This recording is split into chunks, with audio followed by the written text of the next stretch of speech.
Howdy folks, hope you're all having a good one, and welcome back to World of Warships with Rear Admiral Jingles.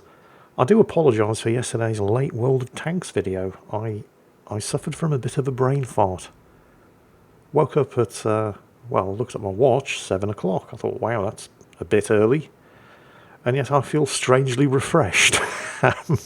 Got up, went to the bathroom, straight back to bed, whipped out my phone, started browsing YouTube videos. What felt like an hour or so later, I checked my watch again. Oh, it's only 7:15. No problem, straight back to YouTube. Some time goes by, the cats are starting to complain about not getting their breakfast. I check my watch. I don't know what they're complaining about. It's only 7:30. Suffice to say that by the time I thought, hang on, this can't be right, and looked at my watch and it was only 7:40, and I thought, oh yeah, hang on, I've got a phone, haven't I? Swiped down, oh wow, it's 11 AM. Oh shit, I'd best publish today's video. And the thing is, it's not like I was even tired, because it was 11 AM, so I can't blame it on that. I'm just crap. I'll tell you who isn't crap though, the star of today's video. For it is none other than star of stage, screen and dockyard canteen, retired US Navy Chief Petty Officer, Hapa Fodder, VD, Scar, Bar and Biscuit Barrel. How you doing, Chief? Nice to see you. The ship he's sailing today is the Pan-Asian, technically Korean, although also technically not for reasons that I'll explain in a moment, Tier 9 light cruiser, the Sejong. These are basically Atlantas, just a bit bigger. Except they were never completed, due to cuts in the naval budget at the end of World War II. The US Navy found itself at the close of World War II in possession of a way bigger navy than it needed, or could reasonably afford, and found itself in the position of, well, needing to sell off a lot of the ships that it had, rather than continuing to develop ships like these CL-154 class of light cruisers. So some of them even received their hull numbers, but none of them were ever completed. Here in World of Warships, it's imagined what if the cruisers had been completed. It's not out of the question to suggest that some of them might at some point have ended up in the hands of things like the Korean Navy. I know, a bit of a stretch, but here it is. Well, it's not that much of a stretch. I mean, if you look at the Pan-Asian and Pan-American navies in World of Warships, almost all of the destroyers that aren't Russian are either Fletchers or developments of the Fletcher. And almost all of their cruisers are either Atlantas or developments of the Atlanta, so it's not completely out of the question, except it actually is, because these ships were never built. And yet, here they are. So what do you need to know about the Sejong? Well, aside from the fact that it's basically a slightly bigger Atlanta, it has deep water torpedoes, no radar, and smoke. It also has a torpedo reload booster, which the good Chief Petty Officer here is about to put to good use. 2 torpedo launchers on each side, 4 tubes per launcher. So there go our first 8 deep water torpedoes, because this is a Pan-Asian cruiser. So they can't hit destroyers, but they are very, very stealthy. Here come another 8 from the other side.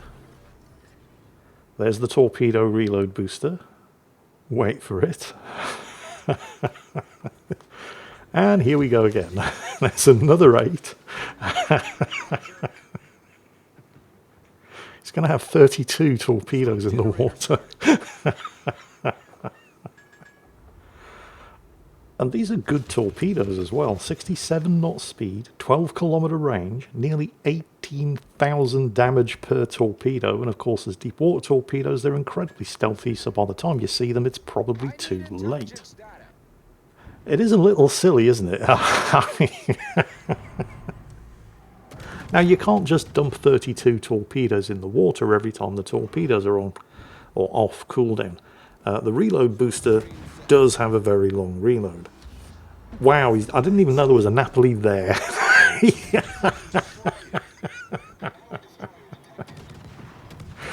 The wall of skill claims its first victim. But yeah, you can't just spam these things because of the cooldown on the torpedo reload booster, which is fairly long and honestly needs to be. It's something like nearly 5 minutes. Oh lord, there's another 4. Wow, they just keep sailing into these torpedoes. He's already at nearly 100,000 damage. I mean, technically you can spam them because you still have 16 torpedoes with around about 2-minute reload. So you can spam a lesser Warlord skill with 16 of them slightly more than once every 2 minutes. You just can't spam 32 of them every 2 minutes. No, you have to wait 5 minutes before you can do that again. I know it doesn't seem like much of a limitation, really, does it? How many torpedo hits is that? 8 hits from 32 launched. That's not bad, actually. It's a 25% hit rate for his torpedoes. And, of course, they're now all ready to go again, although he's going to have to wait another 2.5 minutes before he can use the booster. Sadly, this is the high point of the battle as far as the good Chief Petty Officer here is concerned. His team are dropping like flies. It looked like a decent start, because they were quick to take those 3 cap circles, possibly a little too quick. It's cost them 3 ships. And now the enemy team are flipping or contesting all 3, and it's only cost them the Napoli that Hapa Fodder sunk just 2 minutes ago. Getting more of these torpedo hits though. And let's not forget, the ship does also have guns. It is basically a modified Atlanta, and you know what the rate of fire of these 5-inch guns is like. And it's really the fire chance. While the individual chance of setting a fire with these 5-inch shells isn't fantastic, you just spit so many of them out that fires are going to get started whether you're aiming for it or not. Oh, and he's gotten another one. Unfortunately, the team have now lost 6. Half the team are dead, and Hapa Fodder is the only member of the team to have scored any kills. And they're about to lose all of their cap circles. And there goes another one. 7 of the team are dead. The team are outnumbered 2-1. They have control of none of the cap circles, which is bad. But what's worse, at least as far as Hapa Fodder is concerned, he is now the only surviving ship left on this flank. Against how many enemies? Oh look, somebody else on the team has actually managed to get a kill. I mean, we'll take it, but it's not a lot of consolation for Hapa Fodder, because he is now basically alone with his nearest teammate, way too far away to be of any help whatsoever, against at least 4 enemies. The enemy team have 2 of the 3 cap circles. The team have at least managed to retain control of Charlie all the way over to the west, you know, where the other 4 surviving members, the entire rest of the team are, where they actually enjoy a numbers advantage, and have managed to at least hold on to a single cap circle with that numbers advantage. They've also managed to pull a couple of other kills back. The rest of the team between them have now managed to equalise Hapa Fodder's score.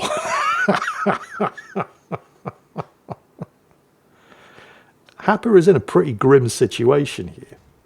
Oh, and they've just lost the Petropavlovsk. So they are once again outnumbered 2-1. There he is in chat. What a team. Yeah, I think that's a fair comment. Hapa's situation is pretty bad, because there's a Cossack out there. The Sejong is a fairly stealthy light cruiser. He's managed to get the surface detection range down to 9.7 kilometers. That's really good for a cruiser, but it's not good enough. Not with a Cossack shadowing you and keeping you lit up for all the big guns up there to the north. This is a difficult situation to be in. If he'd been in a Benham, for example, which is very similar, it's kind of like the destroyer version of this ship, because it's also capable of dumping an obscene amount of torpedoes in the water. And he could have, I mean, it wouldn't have been easy, but he would have had a much, much better fighting chance against the Cossack that's shadowing him.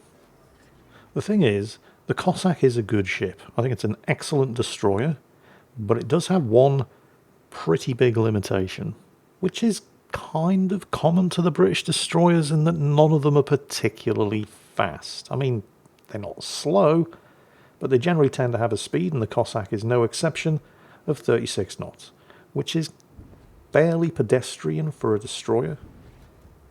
The thing is, that's still 3 knots faster than the Sejong, which moves at a reasonable speed for a cruiser, 33 knots, but it's not fast enough to evade pursuit and detection, even by something as relatively slow as a Cossack. And this enemy Cossack is doing a great job. I mean, he's clearly the one who's keeping Hapa Fodder spotted, and he's doing it without being detected in return because, well, unlike most American light cruisers, the Sejong doesn't get radar.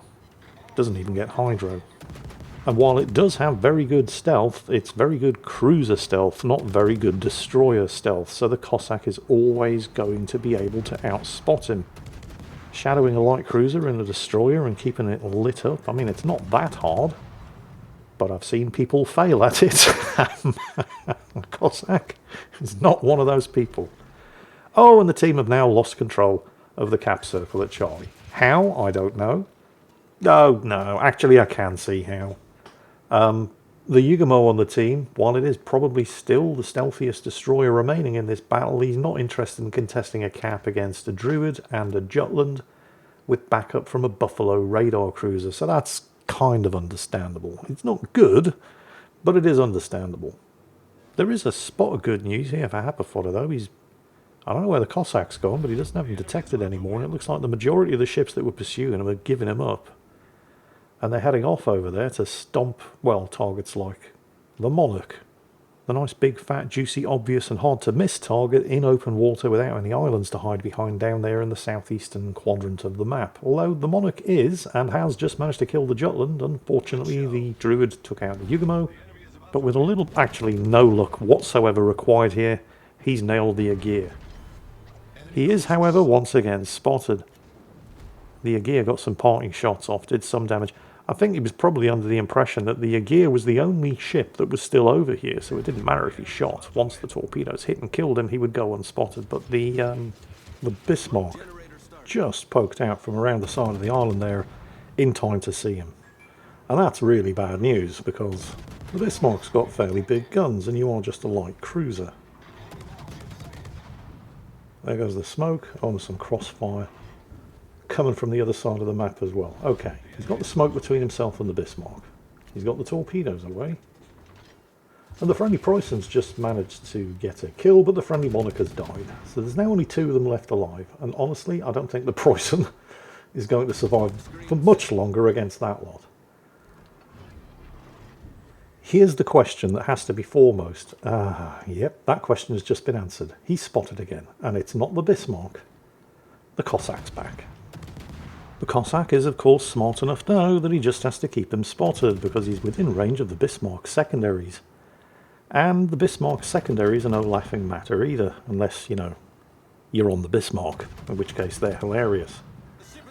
However, I believe, is he going to get any? He has 2 torpedo hits on the Bismarck. He has to kill him. I mean, easier said than done. He's going to have to do it with the guns. Actually, he maybe doesn't really need to be firing the guns because he's going to double flood, and we know he hasn't got the damage control up because the fire was still burning. He's got the Bismarck.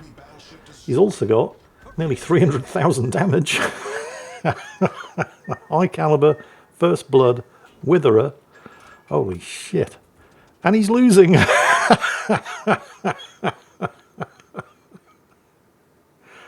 And they're still outnumbered 2-1. And there's the Cossack. This is the first real misplay from the Cossack, because you do not want to get spotted by anything that even remotely resembles an Atlanta if you're in a destroyer. The Cossack dumps his smoke, absolutely the right thing to do. You see, again, if he'd been in a Benham, this would have been fine. Well, not fine, he would have still been the last ship left alive on his team. The enemy team are 150 points away from winning and they have all 3 of the cap circles, but he wouldn't be spotted. Because despite the fact that these 2 ships have basically the same caliber guns, there's only 7mm in difference in caliber between the Cossack and the Sejong.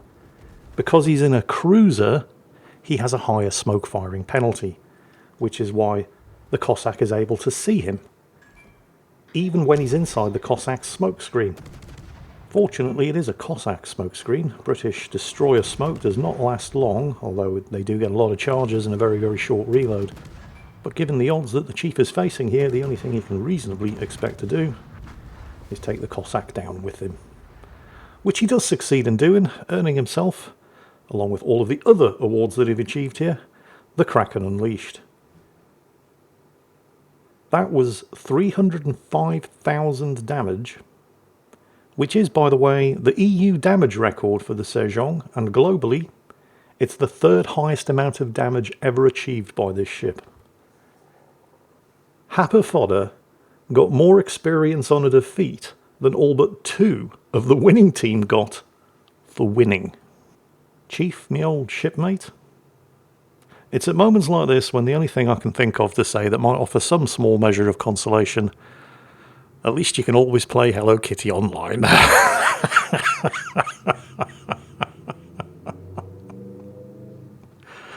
There was no way that team was ever going to win. You did the best you could. And I hope you all got at least some entertainment out of watching Hapa Fodder achieve the 3rd best ever result in this ship, and the best on the EU server, and it's still not being enough to drag this team kicking and screaming to the finish line. Because that's it for today.